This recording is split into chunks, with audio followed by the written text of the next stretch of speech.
All right. We are over the moon to have on the Endless Hustle podcast today.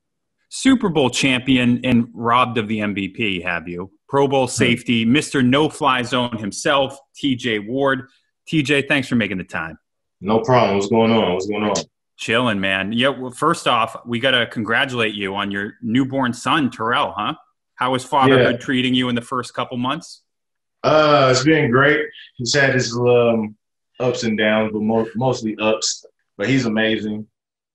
We call him 3 for Terrell the third. TJ obviously stands for Terrell Jr. So, it's been a blessing. It's amazing to see him grow every day, seeing him do new things, So it's been experience, but I'm loving it. So here's $1 million question. Did you name him after Terrell Owens? No. Hell no. No disrespect for T.O., but no, I named him after my father. My father's name is Terrell. My name is Terrell. I did grow up in San Francisco, but he pronounces his name Terrell, like Texas. My name is Terrell. So, we have our little debates about that. But TJ, it's great to talk to you because you've obviously had a successful career by anyone's standards. 2 Pro Bowls, a Super Bowl. Your career length doubled the NFL average. Now that you're 33, coming off a stint with the Cardinals and after not playing for 2 years, do you feel like you have more left in the tank, or are you starting to transition into life outside of football, fatherhood, golf, etc.? I was actually mid-transition already. I still believe, and others' opinions believe that I should still be in the league, and I think that was pretty unanimous. But for whatever reason, I wasn't for 2 years. But that's the past. Had a great time in Arizona for about a month out there, and they got a great team, man. They got a great team. I was sad to go, but I knew what they had there was special, and I was telling guys around the locker room this gives me similar vibes to what we had in Denver. So I expect them to go on and deep into the playoffs and see what happens, barring major injuries. But I haven't crossed over to the afterlife yet. The time I spent in Arizona kind of gave me a little bit more time at it. If I think I didn't get signed to Arizona early in the season, I would have been done, for sure. But, it kind of gave me a little extra boost to at least see what happens the rest of the season.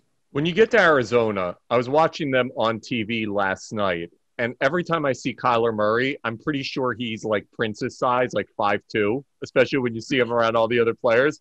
When you see Kyler Murray for the first time, you see how small he is. Obviously, the guy's an insane talent, but is it mind-blowing to see his size and how he's still able to translate to NFL quarterback? He's really not small like that. I mean, he's short, but he's taller than me. So when I walk up on him, he's 6 foot, 6'1" maybe, and he's well built. He's muscular. He's not skinny. So he looks really short on the field when you watch him on TV, especially because his helmet is quite large. But he's not a small guy by any means, especially walking around like the average man. He might be quite intimidating to some guys, honestly. We were just talking offline about Cliff Kingsbury. His house went viral during the NFL draft because he's got like the ultimate bachelor pad in the NFL. Like when you see Belichick and he's like in his 1980s, Martha's Vineyard house, you've got Joe Judge in an unfinished basement, and then you see Kingsbury chilling like this. Do you guys get like invites to the pad? Like, does everyone like bust his chops like about, yo, Cliff, like what is that place? You know what? I was just getting comfortable. So I was kind of learning the team, learning coach. He was seeming really laid back. He was really cool. He gave the players a lot of power to control, the environment. And players love that. When you have the ability to control the locker room within the locker room, you don't have to worry about too many outside, forces. Not saying that coaches are outside forces, but they are because they're not in our locker room. So when a head coach allows his leaders to do that, as a player, we appreciate that. And it helps him and it helps players put that extra foot forth to go out and work extra harder. I want to back up a little bit because we spoke with Rashad Jennings, who has one of the most improbable paths to the NFL, being this chubby bench warmer in high school and only getting to play when everyone else got hurt. You obviously were a great player growing up, De La Salle, but you had your setbacks. Undersized, you weren't a starter your junior year. Then you shatter your patella, takes you off the recruiting radar. Then you have to absorb that tragedy with your high school teammate, Terrence Kelly. You walk on to Oregon and, you have to start back up the ladder. Where does that drive come from? And was there ever a time when professional football didn't seem feasible or wasn't your goal? Honestly, it may sound crazy, but never. Never has not playing in the NFL, crossed my mind. Even getting hurt in high school, as long as I was able to play football, I always knew I could play in the NFL. Like, the thing was, getting hurt in high school was, would I be able to play football? Right. And if I was able to play football, then the goal of playing in the NFL had always been there and was never going to leave. So, the only thing that I was worried about was actually being able to play, get on the field again. The drive, I think it just comes from, my parents first and foremost, because, we learn, everything first from our parents, and seeing, the commitment and the drive they put forth, and, just the everyday life, whether it was, their past, telling the stories about high school and college, or their professional life, their development, first becoming entrepreneurs and, creating a business that, is sustained to today. And just other guys around me, my peers, man, being competitive, wanting to be the best, not taking any days off, just knowing that, somebody's already better than me and working as hard as me. So how am I going to get that extra step, which also comes from my dad and my mom. So, back to square one. I love your golf videos. And I always love when you see professional athletes and meanwhile they're like scratch golfers. There's people who like train their whole life and can't golf as good as you. Tiger Woods and his kid are going to be competing against John Daly and his kid. It just got announced. Okay. So I want to ask you, number one, prediction, Tiger and his kid versus John Daly and his kid. Okay. And how old are the kids? What's this? They're young. They're young. Yeah, I think they're like around they're 11. The same age, but they're around the same age. Yeah. I'm going to go with Tiger and his kid, man. Just because I don't know much about Daly's game, and Tiger's the best ever. So I'm pretty sure those genes ran right to his son. How did you become a good golfer? When did it start for you? I was introduced to the game about 6 or 7 years ago by my dad. He started playing through another relative of ours. And at first I was hesitant, but then as I got out there and the competitive side started heating up, and I completely sucked, and I just wanted to get better. So I ended up going out a little bit more than my dad, and I started my TJ Ward Foundation charity golf tournament. And I wasn't even good when I had the tournament, but it was a great time. It was a great event to raise money for my foundation. People had a ball. So I did that for 3 years out here. And I haven't really started being an avid golfer probably this last year, honestly. And I've improved a whole 10 points in 3 months.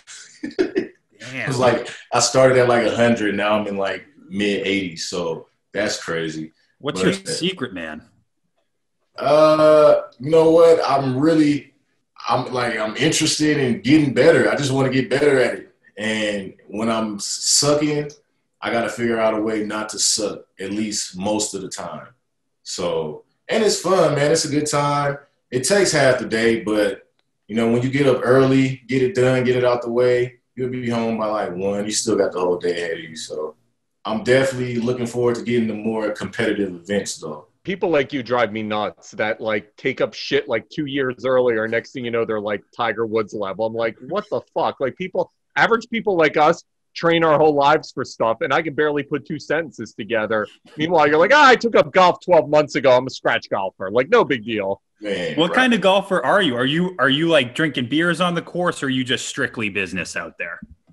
You know what? Early, I was just chilling, party, relaxing. Yeah. Now I'm leave me alone. I'm trying to get this score right. I'm trying to improve and get better. So when it was more just a fun thing for me, like I said, I was having fun. But now I still have fun, but it's a little more serious. And like I said, when you get to competing with other guys, and I like to go by myself a lot. So I'll go up and show up on anybody's foursome or twosome and just compete with some random person I'm golfing with. You got to come out with me and Arthur one of these times. Hey, I'm with it. But I drink heavy. How many drinks does it take to fuck you up, TJ? What do you need to really get fucked up? Man, right now, probably just like 2. I'm a lightweight. Hey, let me tell you something. I used to be that guy, but not anymore, man. I'm a lightweight. I'm telling you, I had 2 or 3 drinks. I'm like, call the ambulance. Took me in. Wait, give me a that guy story. Like, what was a crazy TJ Ward story where, like you just went absolutely bazooka shit? Well, you know what? I used to I had a high tolerance at a point where I was the guy that people didn't want to be around because, like, I'm not drinking by myself. So it's like, oh, TJ got me messed up or yada, yada, yada. And I'm like, but did you die? But did you die? All right. Did you have a good time? Yeah. Cool. And I've always been like that, man. I'm a host. I like to see other people have fun. Like, even at home, I have people over and, I like to host events and host things. And even if we go out or wherever we are, I'll act like it's my living room. That's how I am. What doesn't kill you only makes you stronger. That's truly inspiring, TJ. Yeah, exactly, right. Built that tolerance up. It's like conditioning. Yeah. You're obviously in Denver, and you were there when you guys won the Super Bowl. And Denver, I'm from Philly originally. Denver is kind of like Philly in that the sports teams are pretty much Jesus Christ to that city. When you win the Super Bowl in Denver, how are people treating you? Like, how crazy is it right after you win the Super Bowl? And what are some crazy stories that happened in terms of people just hooking you up? Man, right after the Super Bowl, man, I called that like a world tour, man, because we were literally like rock stars we still get that kind of love, but right after that first 3 to 4 months, man, it was like rock star living, bro. I'm telling you.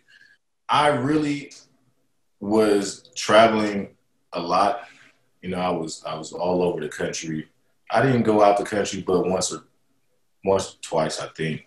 But I was really state to state, and everywhere it was just open arms, like open arms. So that experience was amazing. It was 1 million people at the parade. Never seen so many people in my life. People hanging out the windows, guys, hats falling. Once, I think it was a video, they threw a hat. A guy dropped his hat off of the parking structure. It was like 8 stories, and they threw it up every level until it got back up to him. Did you see that video? I don't think I saw it. It was crazy. It was wild. What are the parties like right afterwards for average white dudes like us who are never going to win a Super Bowl? What are the parties like? So we went to, right after the Super Bowl we won, we went to an after party in the city, San Francisco, and Lil Wayne was hosting it, right? So it was so packed. By the time we got there, we couldn't even get in. It was like, we are the champs. How you guys got to do a better job of like clearing it out, right? So we finally get to the session after fighting. Like, getting through the crowd was more exhausting than the game. I'm telling you. So we get up there, we're chilling, having a good time, and the place is cracking. Like, it's probably like 20 guys on the team there, not the whole team. I got my family. Everybody has their family and friends with them. Lil Wayne comes in, and he's, getting to his table, and my boy taps me. He's like, "Hey, man, Lil Wayne over there pointing at you." I look, and he goes, he wasn't looking at the time I looked. I'm like, "All right, what was up?" He was like, and I think he said, I was reading his list, and I think he said, "Hey, man, that's TJ Ward." And he was like, "Man, that's not TJ Ward. He way bigger than that." I say, "Oh, so you read his list. You read all that, huh?" He was like, "Yeah, man." That's a compliment because you play bigger.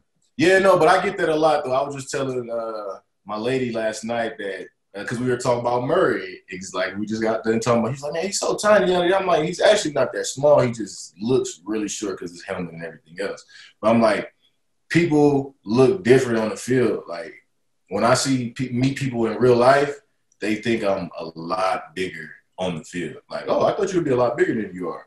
I'm like, well, yeah, some guys are a lot bigger, but I'm only 5'10". So you have that success, you win a Super Bowl, and it's crazy. But then it kind of ends a little bitterly. The Broncos release you, and at the time, I think you called it completely unprofessional. Now that some time has passed, how do you look back on your time with Denver and how it ended? Oh, I love my time. I always loved my time in Denver. I still love Denver. I'm still here.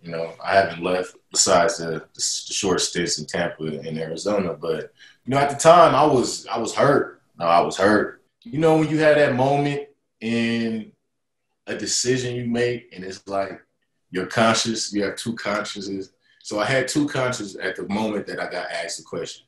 And he asked me the question. I sat there and I was like, you know what? I should just focus on Tampa and where I'm at and yada, yada, yada, right? The true pro thing to do, right? I guess the straight and narrow thing to say. But I've never been that person. I've never been that person my entire life. And I wasn't going to start then. I wasn't going to start then. So I didn't speak my entire mind, but, that's how I felt at the moment. But it's all good at the end of the day. We had a great time together. We won a Super Bowl, and it is what it is. If you ask me now, my opinion hasn't changed too much, but I've never harbored ill will towards the Broncos or anything like that. It was just something that happens. You had a disagreement with somebody, you don't like it. Okay, you don't like it, you move on. And that's pretty much what happened. It wasn't like a grudge or no ex-girlfriend shit where I wanted to see the Broncos, have the worst success ever or anything. It's just at the time I was hurt. I didn't like what happened. And I told the world how I felt about it. And that's how I usually am. And I will continue to be going forth with the rest of my life. You also played in Tampa Bay, and obviously Tampa's been in the news, with Brady going there, and now they just signed Antonio Brown. Antonio just, one thing after another with that guy. When you're a teammate in that type of position, and obviously we know Antonio's, at this point, one of the greatest receivers to ever live, but he's got some off-the-field troubles. What's it like being a teammate in that situation? I mean, I haven't had too many – I wouldn't really think I've had any teammates of Antonio Brown's activity. So to put it nicely, don't know. I couldn't tell you. I've had my issues through my career, so maybe I was that guy. You might want to ask somebody else. But I think that this goes back to the question you asked me about, the locker room. If you have great leaders within the locker room and younger players learn how to respond to things from those leaders and those older players, then it pretty much handles itself. It gets settled. It doesn't have to go to the coaches and all the media and all that. That, magnifies it and blows it up and makes it worse than it is. But usually when it's handled inside and within the locker room with a small group of guys in Antonio Brown's situation, especially in Tampa, you got guys like Brady, that Sue, older guys that can really speak to him and have experience that he may listen to. So that's the only advice I have for that situation. But like I said, there's been a few locker rooms with Antonio Brown's activity. So who is that guy for you, TJ? When you were going through some of the shit you were going through, who was the guy who put his arm around you and was like, TJ, let me give you the rundown, and this is what needs to happen next? Was there a guy for you that did that?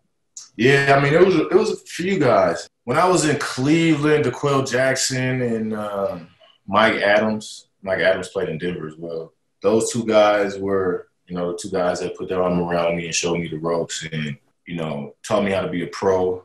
Tried to show me the way, even though sometimes I was a knucklehead, a young knucklehead. But those two guys, and then when I got here to Denver, D. Ware for sure. D. Ware was like the pops to the whole team. Him and Peyton were like mom and dad.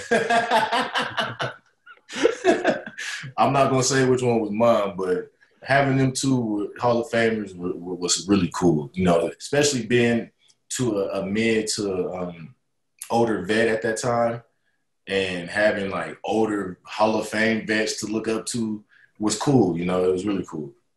You grew up in Cali, you played in Oregon, and then you find out you're getting drafted to Cleveland, not the sexiest market in the union, and a team at that time hadn't won a playoff game since I think Clinton was in office. When your name was called, was it just pure elation because you've accomplished your dream, or was there any part that was like, oh, damn it, I wish I was kind of holding out for Seattle? You know what? It was draft day. I was at home with my family, and Cleveland told me they were going to take me in a second on my visit. And so did Kansas City. So those were the two teams I was like, okay, the highest pick I would go would be the Kansas City if they didn't take Eric Berry in the first round. And then Cleveland said, if you're available in the second, we're going to come get you no matter what. So I was like, okay, that's cool. But like you said, it's Cleveland. I'm from California. It's like, damn. But it's still I'm playing the league, so I'm still going to be juicy either way. So the draft comes first day. I watch it, but I'm not expecting to go, so I'm like, whatever. I'm really watching to see who Kansas City picks. They pick Eric Berry. I'm like, okay, well, Kansas City's out. They're not going to take us two safeties first and second round. Like, why would they do that? So the next day comes second round, and 33, 34 comes, and I get a call from my agent, and he's like, Philly and Cleveland have 37 and 38 pick. So I was like, cool. We hadn't heard anything from Philly, but they were like, they might get you with this pick. And I was like, oh, that's dope, because my dad got drafted by the Eagles in 1980. So I was like, yo, that would be dope if I got drafted to Philly too. And so it's coming, and Philly's pick is up. And I don't get a call. I'm like, damn. And then I think it was Nate Allen, the other safety from South Florida, I believe. Nate Allen got picked. And sure enough, Cleveland comes with 38. I get the phone call. And it's Holmgren and Mangini, which was dope still because I grew up a Niner fan. So Holmgren has always been a coach that I love and hated because he always did so well with the Packers, but they always kicked the Niners' butt.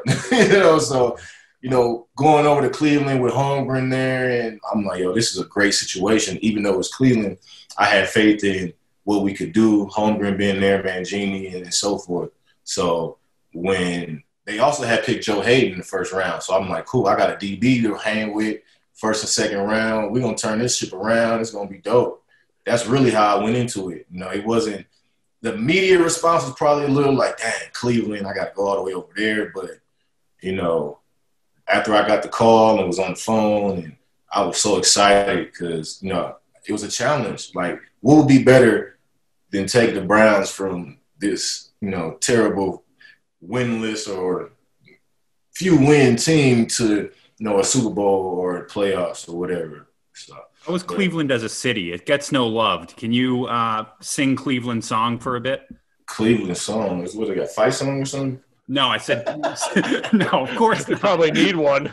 They got no fight. No, I meant can you is it like it's kind of the punchline of America? Oh yeah, I get. No, Cleveland's actually a nice city. Yeah, Cleveland's nice. I think the team gives the city a worse reputation. Right.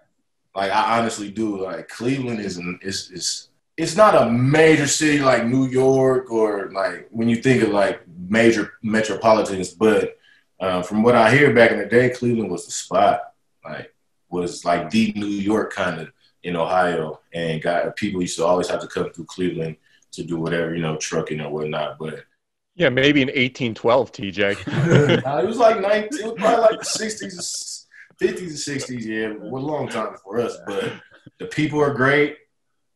They're diehard fans, which is a salute to them, man, because it's cold out there, and they still come out and cheer every Sunday, But I'm glad they're doing well now. Man. Joe Woods, my DB coach here, is actually a D coordinator over there, so he's doing good with them. Doing good. So there was just a great story. I don't know. Let me rephrase. A not so great story. Jamal Adams, when he was playing for the Jets, said he was battling heavy depression because the Jets didn't want to win. When you're in a situation like Cleveland where you obviously go in optimistic, you're like, I want to turn this ship around. We got Hayden. Things are looking up, and then it's still not a shit. It's still a shit situation. What's it like as a player in that situation when you're just not winning? How do you deal with that? And do you battle depression? Does it affect you personally? What happens? The first 2 years wasn't bad. You're still learning the ropes and trying to figure out what this NFL life is all about. So we lost a lot of close games. So when you're not losing, you're like, okay, we're a good team. We're just losing close games. Not knowing that the NFL that's all it is losing and winning close games, you know. So you go into my second year personally, I played half the year because I got hurt, and missing half the season, that was a long, you know, that sucked. But then we went like 5-11 too. But I really didn't feel as much part of the team, because when you're on IR, like, you go get rehab, you go home. Like, you're not going to meetings with the team. You're not doing the daily routine. You're not eating lunch. You know, you go early and you're out by 10 a.m., you know. You may have to come back a few hours later to do it again, but you're not hanging around the guys. So maybe I didn't feel a part of that losing season, but it still sucked. And then third year, that's when it became like frustrating. It's like, okay, now I'm on my third coach in 3 years. Actually, at this time, I was on my second coach in 3 years. My third defense, this coach is playing me in a way that I don't like, I don't agree with, you know, my playing style. It's so much that goes into – I completely understand his thoughts of depression and stuff, because, you know, it's tough. It's tough. You think that, okay, you're making millions of dollars and everything is cool, but, you know, it's not always sweet. It's not always sweet. And then going into my fourth year, I had enough. That's when, like, I started doing things Jamal was doing, like talking in the media, like, you know, things he was doing before he left New York, where it was more frowned upon then than it is now. Now everyone speaks their mind. It's cool. You say what you want. It might be some consequences, may not. Back then it was like, you really saying that? Like, but then a lot of my teammates had piggybacked on it. It's like, yo, we're tired of losing. We're tired of the revolving door. And I think it kind of goes back to my big mouth. Made the management and ownership probably feel a certain way. But by then, I was on my third GM and my second owner. So it is what it is. We sucked for 4 years. We haven't gotten any better. And it's a revolving door of players, coaches, and management. And I didn't want to be there. I knew it was my contract year. And I'm like, I really don't want to be here. And honestly expected them to offer me a contract. They didn't offer me a contract, which I was like, okay. I was more like kind of disrespected than mad that, you know, mad to not be there. It was like, y'all really didn't offer me a contract? All right, cool. But I was leaving anyway.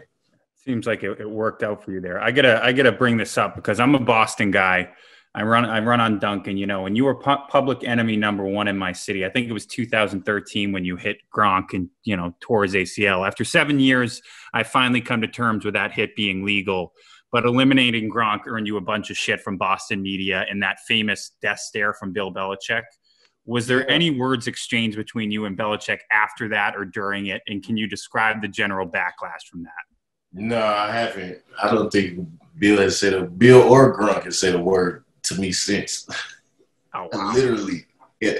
But, you know, what's weird is ever since then, I've come across a lot of Bostonians and, like, in my life, like, not just, like, fly by, but, like, kind of fixtures. My lady, her whole family's from Boston. I'm like, what a coincidence.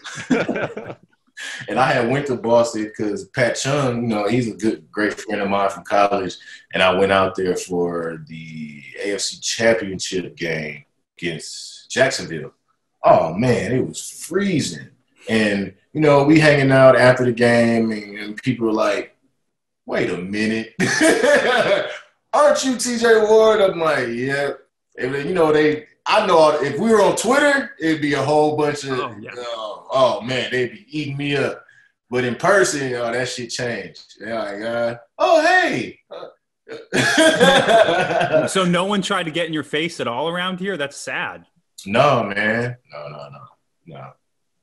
Just on Twitter, just on Instagram. Of course. But, you know, I love playing the Patriots, man. I really disliked the team.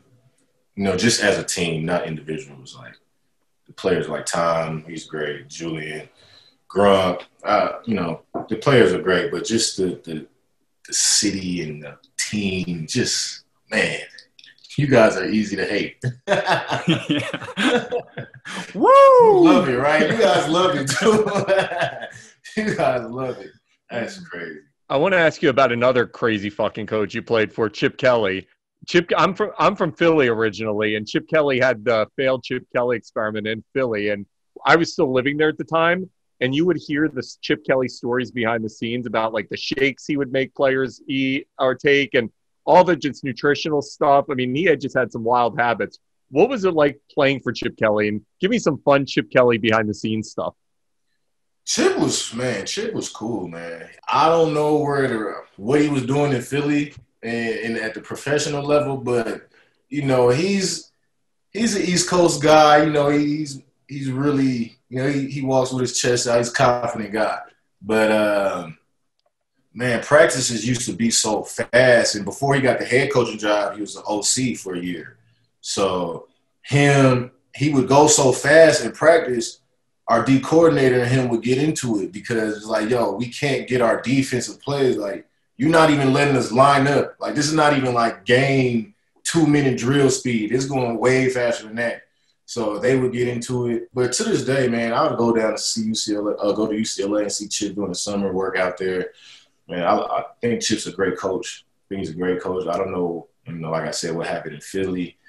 But from what I hear from some of my peers that played for him in Philly, they didn't like him at all. But, yeah, he was enemy number one there. And it was funny because when he first came in, everybody was like touting the whole new science. Chip Kelly's redefining the NFL. He's the whiz kid. But you know what? He did that in Oregon, though. Like when you said the shakes make guys drink that, like he brought in I don't know. I mean, teams in college, when I first got to college, we had a nutritionist. Like she was walking around passing out honey sticks and like it wasn't no real like nutritionist. And then we got a real nutritionist, James Harris. Now he ended up coming to the league with Chip, I believe, may have been in Philly with him while doing all that stuff. But when we got him in Oregon, like we really had shakes in the morning and made sure we were having snacks between workouts and lifts and having an individual, you know, body fast and having a regimen for you.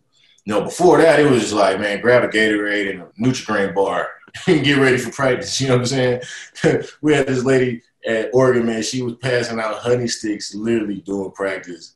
They're like, what does the honey do? It's supposed to rejuvenate you in some way. So guys are drunk on honey sticks at practice. He had about 10 honey sticks. Does that shit actually work, though? I'm always, like, fascinated with that sports science stuff. Do you actually get in the best shape of your life, or is it all bullshit? You know what? I've always been a natural guy. Like, I've never been big into protein and creatine and pre-workout, post-workout. Never did any of that. Like, I tried creatine in high school, and it was okay. I got stronger, but after that, you know, I had – you know, hit puberty and got bigger on my own. So I was like, I don't need that anymore. So, you know, but I've always been like just natural shakes, you know, natural proteins from meats and plants, or just like a big steak and potatoes. You know, the easy stuff, man. Go work out, drink a lot of water. As long as, you know, my body fat stays at a nice level, I'll be all right. We had Keith Smith on the pod, the Falcons fullback. Yeah, Keith. Oh, that's my dog, man. Yeah, you know about his Chipotle obsession? It's borderline psychotic. I've seen something about that like recently. Maybe we got it viral, baby. That came from us. Yeah, that came from us. Machines. Yeah, 4 to 5 times a day. He's going to get a Chipotle sponsorship out of it. He said he eats it, what, 10 times or 2 times a day? 4 to 5 times a day. He sent us the receipts, too. He spent $549 in a 2-week period on Chipotle alone. He showed me the bank statements. He sent it to me and Arthur. That's ridiculous. I don't even eat Chipotle. I used to love Chipotle. I still love it. Every time I drive by, it's like hard to stop, but they had the issues with the meat and everything. I was cool. I'm done. Then I had it, right? I had it probably about a month ago, and it tore my stomach up. I was like, nah, I'm good. So they just put it in and out here in Denver, down the street. So I've been to Cali once. I've had it once, and I'm a believer. Oh, yeah. It's delicious. It tastes good. It might mess your stomach up, too, though. Yeah. You might be out of commission. yeah, good 2 days.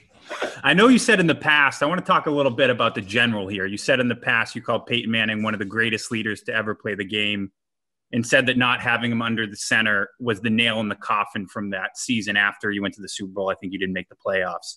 Is there anything that stands out in your mind about a time when you knew that Peyton was just like cut above the rest? My first day on the team, first team meeting, you know, come in, they go through what's going going to happen through camp, the schedule, the rules, staff introduction, player introduction. Each coach, coordinator talks, head coach talks. Meeting over. See you tomorrow. Get ready for practice. All right? No. Jack Del Rio talks. John Fox talks. And before you guys go, Peyton Manning. So Peyton comes up. It wasn't even before you guys go. Like, it wasn't even like on your way out, Peyton has something to say. It was like, okay, John Fox is done talking. All right, now Peyton Manning. All right, guys. Last year, we didn't do what we wanted to do. Like a whole spiel, like a head coach spiel. And then he dismisses the team. And I was like, okay, yeah. Now, this is different. Now that we're different, I'm on a team with a whole different caliber of player. Like, his whole status is above and beyond anybody I've ever played with. So, wow, that was cool to see. I've never seen that in all my years of playing football, where a player comes up and has the final word before, after everybody talks. So that was pretty cool. With Peyton, it's fascinating because when you see Peyton do stuff like SNL, you can actually see that he's got a wickedly great sense of humor and that he's just a great personality when he's not being Peyton Manning NFL player. Yeah. What were some of the fun Peyton shenanigans that you saw behind the scenes where you got to see that version of Peyton Manning? Peyton is he's humorous like all the time. He walks around making jokes all the time. Like, he'll be in the locker room with just his jockstrap on, like. And he knows, like, he's in the middle of the locker room changing. He's waving at guys. Hey, like, what are you doing? But it's little stuff like that. But, like, and I didn't expect that as well. Like, I'm coming, like, it's Peyton Manning. Obviously, he's a Hall of Fame player, and he's about business. So he's going to be straight as an arrow. He's going to get in practice, work, do the thing that's supposed to be done, and get up out of there. Little did I know. He's a complete jokester, and it was pretty fun. I feel like I'm scarred just imagining Peyton Manning in the middle of a locker room with his jockstrap being like, "Hey!" 3 hours after practice, like, dude, get dressed. Right, one leg up on the bench with his like little beer gut. There's nothing better than the Peyton Manning beer gut. You're like, this dude. Just get a six-pack. Come on, Peyton, get some lipo. When you get that much money and success, I don't think you need one. TJ, I want to talk a little bit about the mile-high advantage. Obviously, Denver, 5,000 feet above sea level. Your coach, John Fox, said it was the biggest advantage in sports. My guy, Teddy Bruschi, said every time he played in Denver, he was just gassed beyond belief. When you first got to Denver and started training, was it a rocky transition with the altitude? And do you believe that impacts your opponents? Absolutely. Absolutely. In the cold part, you don't feel it like the first day you get here. So it's like the next day it hits you. So as a team, you travel in and you're like, okay, it's not bad. You can get off the plane, like probably walk up some stairs, do something. Like, oh, it's not too bad. It doesn't. The effects don't hit you till the next day. So game day, you're like, what the hell just happened? And I've heard that from guys. Like, dude, I don't know what happened, but game day, I couldn't breathe. But they usually get adjusted second half. They'll be like, oh, second half it was okay. But that first half, they're done. I want to talk to you about your Super Bowl ring. Where do you keep it? What does it look like? And when you first saw it, what was your reaction? I keep mine in a safe. So I really don't wear it too often. It's too big. It's too heavy. You really gets in the way of everything. It's probably – so, like, this is a Beats by Dre like plug-in. And this is my hand. So it's literally like that big. Cartoonish. It's literally that big. So ours has the Super Bowl trophies of the past championships and your name and number on the side. I think a certain number of diamonds for our conference championships and a certain number of diamonds for our division championships. So it's pretty dope. And then it has your initials engraved on the inside. We just had LeVar Ball on the show, and LeVar Ball was LeVar Ball. And he had an incredible soundbite that ended up going viral where he talked about how when you're a professional athlete, you cannot meet a normal woman and you just can't get married until you're retired. So I want to ask you as a professional athlete, when obviously you have someone now, but when you're early and in the prime of your career, you're famous, what is it like when the women are coming at you from every direction? How do you kind of maintain your composure in that situation? Man, hey, I think LeVar and my dad, man, they got their advice from the same handbook, man. But you know what? I made the decision, honestly, early in my career not to go that route until either I was done or, later to where I was mature enough to be with somebody and commit to them and, be honest. But, my younger years, there was no way. It's incredible. It's amazing. It's incredible. They're everywhere. No, man, we used to take trips and it's some great times, man. Vegas, New York, Miami. So I knew that at a young 23, 24, 25, 26, I was not ready to get married for sure. Is it hard because when you're a professional athlete, you literally can Google how much you're making and women are coming from every direction? Obviously, it's exciting at the time, but is it also a tough facet knowing that they're coming at you because they can Google what your salary is or you are on TV every Sunday? How do you separate hey, I want someone to like me as a real TJ Ward versus NFL Pro Bowler TJ Ward? I mean, you have your times. It's like you have your moments where you want people to know TJ Ward, NFL player. Like, yeah, this is the time. I don't want you to like me for me. I don't care what you like me for. I could care less. But yeah, man, when you are looking for somebody to be with and you want to know that they genuinely, honestly know you or love you and love you for you, man, you gotta. Sometimes you may just have to decipher that yourself. They probably are going to know who you are and, know how much money you have and know what comes with being in a relationship with you. But at the same time, that's not what they're with you for. Mm-hmm. And that's maybe tough to do, because some of these women are really sneaky and they're really smart and they play into some of these guys, wants. So it can be hard. But for me and my lady, we met a little bit later in my career, and I was here in Denver, and I was on my way to Tampa. So that first year was a transition. I was going through a lot mentally and emotionally. I had to go across to the other side of the country last minute, and we went through a lot the first 2 years. She's still with me. I wasn't the prime of my career. I wasn't playoff, Super Bowl, Denver Bronco, TJ Ward, She put up with a lot, and we worked through a lot, and we're going to get married soon. Not eventually. I want to make it seem like breaking news, baby. She's going to be rewatching this. She make TJ eventually. I got my son. He's a blessing, and I think I did it the right way. Personally, I think I took my time with it, and I made sure I found a woman that matches me and has the same drives, ambitions that I do, and values and morals. And I think if you do that, you'll be all right. I mean, she's not going to be perfect. No one's perfect. You're not perfect. So what makes you think she's going to be perfect? You just got to learn to change, because you're going to have to change to make yourself better. You're going to have to change to make yourself better, bro.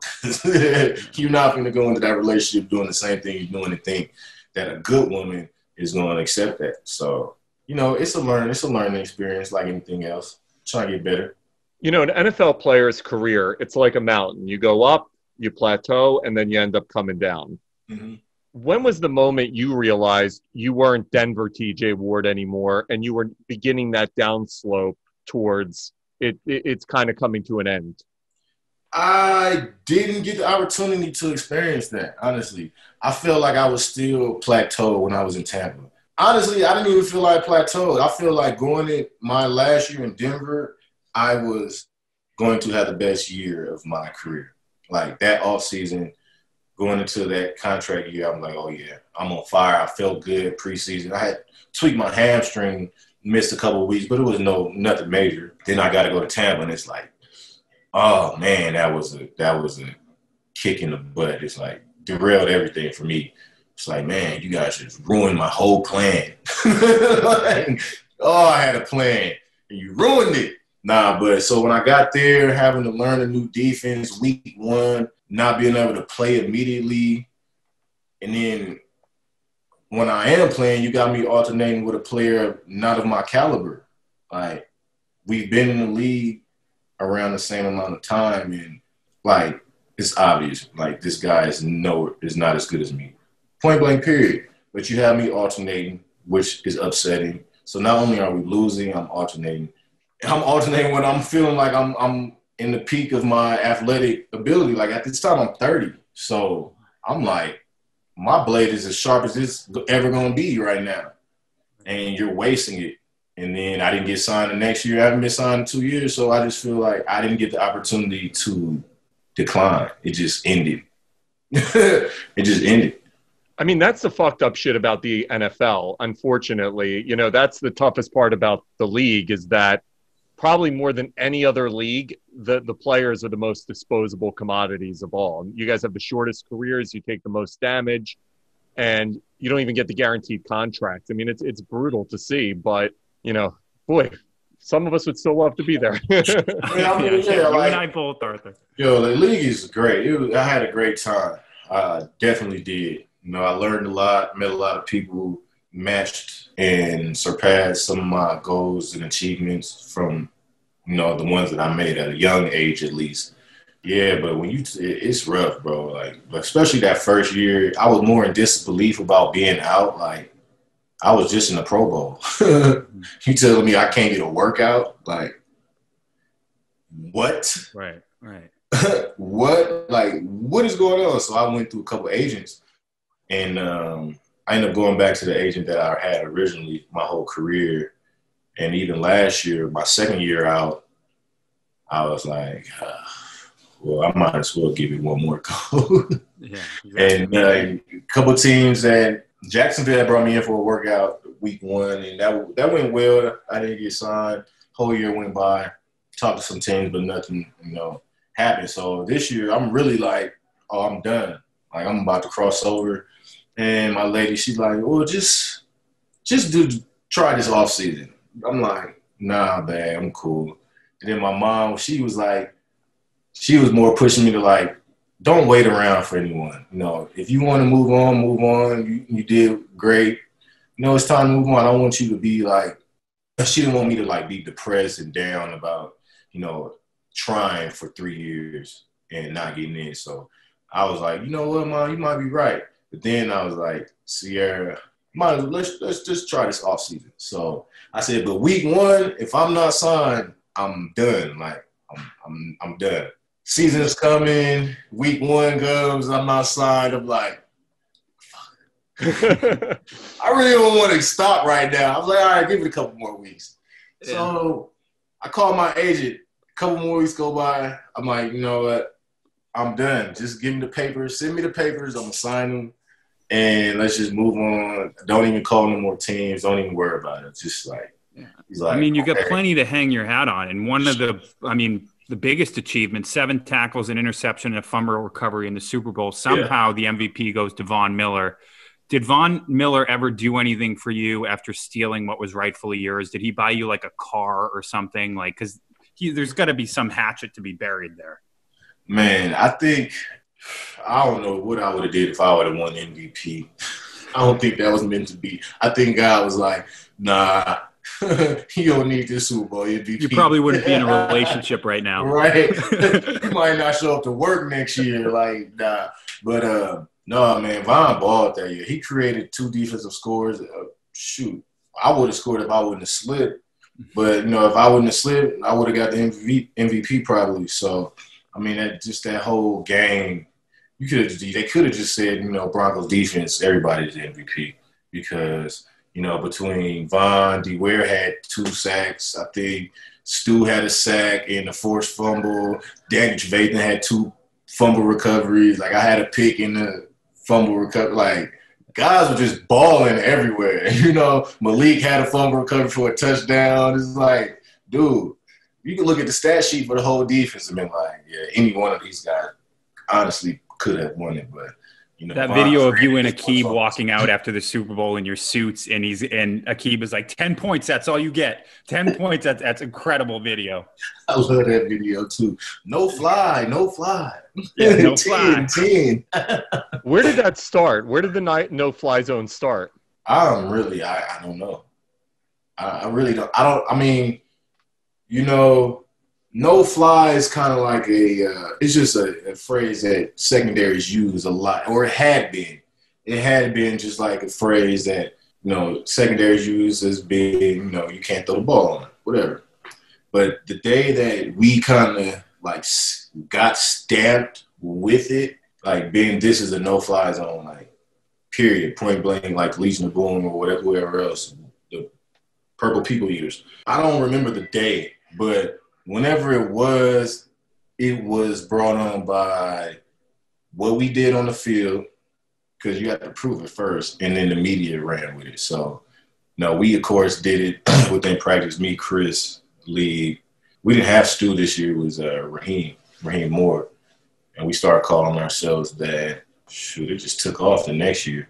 And then winning the Super Bowl, it just kind of like even stamped it even harder. Because, you know, now we Super Bowl champs, the best defense maybe of all time, and it's a credible secondary. So it's iconic. It's become iconic, and I'm blessed and happy to be a part of that for sure. We had Baron Davis on the pod, and he was telling us some great Gilbert Arenas stories because we asked him who was the craziest teammate he ever had, and he said Gilbert Arenas, and then he started telling us all the behind-the-scenes Gilbert stories. Who's the craziest teammate you ever had? Who was the biggest animal? Craziest teammate is for sure Akib Lee. For sure. Hands down.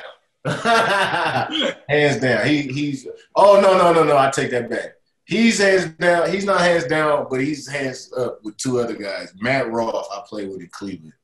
Linebacker. That's a wild boy. He was crazy.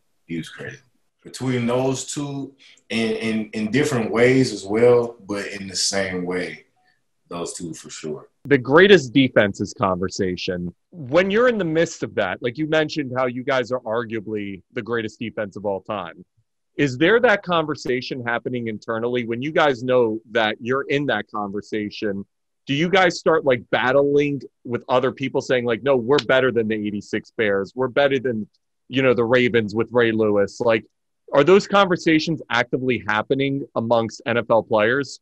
For sure. I mean, among NFL players and among just regular fans, my buddies, I've had a debate with them about the ups and downs of our defense versus the Ravens and the Bears. But yeah, no, debates are heavy. Even the older guys, part of those defenses, you get them on the horn and ask them, they're still gonna hold strong. Like, no, we were the best defense for this reason. But you know, each era was a little different, so the defenses were built differently. So you really can't compare them unless they played in the same era, like us in Legion of Boom. Like, we're in the same era, so it's very, very comparable. But if you want to compare us to the 85 Bears, like, you can do that, but like, they ran a 4-6. We're in 3-4. You know, they got 7 linebackers. Like, it's not even the same positions on the field. So, but at the end of the day, we are the best defense because we can do anything. We can stop the run. We stop the pass. We can line up in 11. We can line up in 12, 22. You know, we can do everything. We have 4 corners. You know, I mean, we had 3 safeties, 2 of the best rushers in football history, Vaughn and D. Ware. I mean, there hasn't been a better tandem. There hasn't. Our secondary, our linebackers, Danny Trey and B. Marsh, the 2 of the most athletic linebackers I've ever played with, you know, guard any running back, tight end you got on the field. They might get up there and guard your slot. So, no, it was a pleasure being a part of that. And Malik and Wolf in the middle and Sly, those guys were nasty. It was a pleasure playing with them. Like, when you got guys in front of you that are nasty, there's nothing better than you don't want no D lineman in front of you that's cute, finesse, and all that. Now you want somebody nasty that just a dog that doesn't care, gets a personal foul once a game. That's what I like to see. That's what I wanted from him. Malik, he get a personal foul once a game, but it's okay because he's playing hard and fast, and he's just nasty, man. And that's what made us so great. Hurt the team to help the team, baby. Yeah. One step back, take 2 steps forward. There was a great story this week from the NBA draft. Isaac Okoro was drafted number 5 by the Cleveland Cavaliers, and he immediately bought a car for his parents, and the story's just gone viral. When you got drafted and you got your money, what was the first thing you did for your parents? I had found out they had pawned their Rolexes for my year of tuition or something like that, or they had pawned their Rolexes for something, and I was like, oh, wow. So the first thing I did was get that Rolexes back. I mean, my parents already owned their house and everything, so they didn't need anything like that. But the next thing I did was I bought my mom a car, bought her a Jaguar. Oh, and then I paid off my student debt. So the Rolexes, the debt, and then the Jaguar. What was your parents' reaction when you bring them back the Rolexes? Like, how do they react to that? They were pretty happy. The way my parents, they always have a plan. So they don't get too excited when their plan works out. So, I mean, their sacrifices have always been for the betterment of me, my brother, and my sister. So when they don't expect it to 100% to work out, but when it's an investment to when the probabilities of it working out are high, then they're like, okay, thank you, son. On to the next goal. All right, what are we doing next? What's your goal for this season? Or what's your goal? What are you doing to get better this offseason? Like, my dad always is like, oh, it gets, almost, it gets so repetitive at sometimes, but that has drilled itself inside my head through all these years just because he's like, okay, well, I may not even be thinking about it. All right, so what are you training this offseason? How many days a week? Or what'd you do? Just little stuff like that. And it's like, damn, I didn't even think about that. Let me get on it. So that's one subtle way he keeps me sharp. What was your welcome to the NFL moment? We were talking to Baron Davis, and he said John Stockton absolutely destroyed him his rookie year. And he's like, I'm not even meant to be in this league. It really fucked him up. What was your welcome to the NFL moment? My welcome to the NFL moment was first game of the season. We go to Tampa Bay, and, pregame, I never go out on the field, so I stay in the locker room, and I'm getting ready like any other game. And we went through 4 preseasons, so, this is the first live action, live bullets. Like, everything is counts. So we get to the field, and the intro, we come out, Cleveland Browns, we all run out. So the Tampa Bay Bucks get announced. And at this time, Kellen Winslow Jr. had just left Cleveland and went to Tampa. And so he's talking trash all week in the media. So our older guys in the locker room that play with him, they're fired up. They're like, oh, man, I can't wait. We're killing. He's been talking all week. And they're just telling me stories about what he's done, in the past on the Cleveland Browns team, just stuff in practice or – I don't know, walking around the locker room, just weird stuff, though, some crazy stuff. I'm like, bro, that's some weird stuff. But anyway, so they get announced, and the Bucks come out. They used to have that huge Bucks fan, that flag. It was 3 times bigger than a normal flag somebody walks with. So they get announced, and Kelly comes down the sideline. The smoke is still, on the field from the intros. And it looks real, to me, any given Sunday-ish. So it's smoking, and he's coming out with the flag, and he walks down the sideline, with the big-ass Bucks flag. And I'm like, oh, this is a real show. I'm like, oh, this is real entertainment. Y'all are this is real life entertainment. So he's walking down with the flag, and then Matt Roth gets off the bench, and he's like, MF for motherfucker, woo, woo.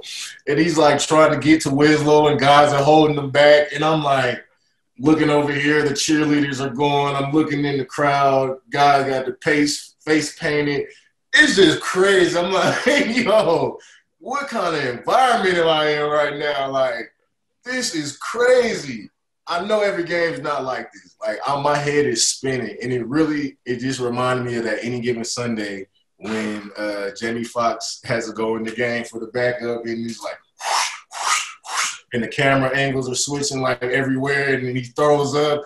Oh, it was just like that. So that was like my welcome to the NFL moment. All right, TJ, we're going to get you out of here on what we like to call a hustle round. I'm going to give you a series of 2 options, and you're going to tell me which one you prefer. You can't take longer than 3 seconds or else it's bad luck for 7 years. You got it? All right. All right, here we go. Steak or fish? Steak. Beer or wine? Beer. Ranch or blue cheese? Blue cheese. Better actor, Denzel Washington or Robert De Niro? Denzel. Steam room or sauna? Sauna. Wings, drums or flats? Flats. Oh. Lake or ocean? Ocean. Wendy's or Chick-fil-A? Chick-fil-A. East Coast or West Coast? West Coast. Manning or Brady? Manning. Favorite California-born celebrity, Dwayne Johnson or Will Ferrell? Will Ferrell. Tougher place to get a win, Seattle or Green Bay? Seattle. Better football movie, Remember the Titans or Any Given Sunday? Any Given Sunday. Better De La Salle grad, TJ Ward or Maurice Jones-Drew? TJ Ward. Oh, you got that right. Yes, TJ Ward, thank you for joining me on this Hustle podcast, man. You were All right, great. Man. Appreciate you guys, man. I had a good time. That was awesome, TJ. Thanks for the great stories, man. We had a blast. Yeah, best of luck with fatherhood. All right, thank you. Thanks, TJ. Take care, man. See you.